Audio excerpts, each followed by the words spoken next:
When I go into writing or recording, I just love the creative, being musically creative. It's just, the first thing that I remember when I was a little boy was when I walked up to a piano and I noticed that this way the notes get higher and that way the notes get lower. And immediately I had like an epiphany. I just knew music. It was very natural. I said, okay, now there was two things that happened. The first thing was I realized the structure of music. Do you know what I mean? Oh, that's higher and that's low and that's placed here. And I didn't even know what written music, I didn't understand the language, but I instinctively knew what it was, so to speak. You know, I said, oh, these are the notes. It was just so easy. You know, and they go here and it sounds like that and you can do any. And then the second epiphany was the creation of music is infinite and you'll never tap it out. And it's there for you. It was like all of a sudden being born into one of the greatest playgrounds in the world forever. Wow. And that's always been at the forefront of what I do, is finding the excitement and the enthusiasm in an idea, and then bringing it into the world and enjoying the process, you know, and that is very fulfilling to me. Now, all through the years, because I've been a professional musician now for 36 years, there's been great challenges in my life, not unlike a lot of people, but they were never really musically. You know, that was always just the free-flowing thing. There's been insecurities, ego, intense ego at times, you know, fear of not fitting in, fear of failure, all these things that just are in the collective, you know. But there was the thing that always eclipsed those fears, or that little voice of insecurity, was a good idea. It's like, whoa, when you do, everybody does it. You get a vision for something, an idea, and you get that feeling of enthusiasm. And then from there, it's up to you. Well, yeah, and most people don't necessarily allow themselves to pursue those things. Yeah, they most may people have don't. fears or blocks, and so how have you overcome some of those things, you know, being that you have had such a long career? Has it been such a driving force that to create that it doesn't really, at the end of the day, matter how it's received, or how do you get past those insecurity fears? Well, it's across the board in that through the years, much of the work that I do is based on pure creative freedom. And I have no expectations.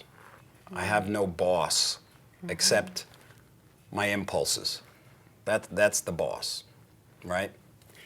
And or your instincts, as they say.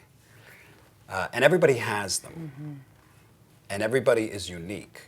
That's obvious.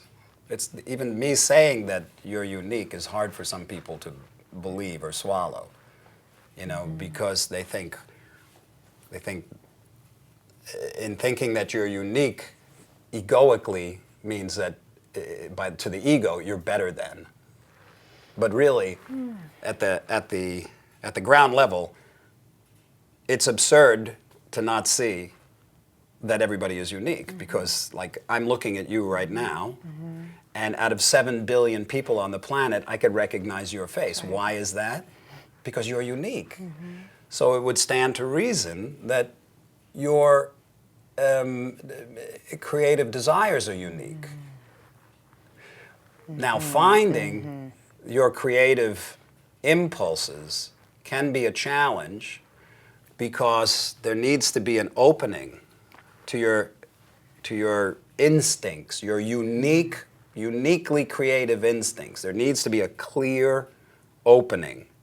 Do you know what I mean? I do. So I'm curious how, obviously yours is open.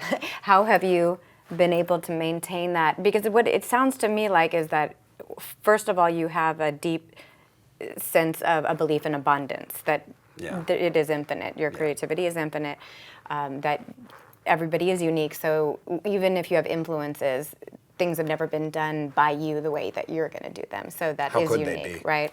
But the allowing part, the opening allowing part, part. the getting out of your own way part, I think that's where a lot of people struggle. And some of it has to do with how they're brought up, and I'm curious about the support that you received along the way, because people have to believe in themselves, but also receive the support and have it come from a background that being a creative professional is a legitimate, direction for them. Yeah, yeah. Well, some people don't need any explanation because they're doing it because their creative impulses are stronger than their egoic desires. And they don't have a choice. And you can see that in great artists, in any field, right? And many times we are naturally expressing our unique creative instincts and we don't even realize it. Because the ego thinks, well, that's not important. That's not going to change the world. That's not going to make you famous. That's not going to make you rich. How are you going to make money on that? People aren't going to like. So these are, it's the ego, Right. Now, one of the things that a person can do to create an opening into their own creative potential is first, you have to want that. You have to you have to feel, you have to know, you have to come to the knowing, not the me telling you. You have to come to the knowing that you are unique and that your creative impulses are absolutely, unequivocally valid. And the world needs you. That's what I would add to that. It's like we need that variety. We need. That's what life is. That's the thing that causes creation is the variety, the beauty. The beauty in life is in the embracing of the variety of things. Do you know what I mean? Absolutely. If all the world was blue, there would be no color blue, Right. And everything you do has a creative element in it. Everything you do is, on one level, creative because you have choices and you're making choices.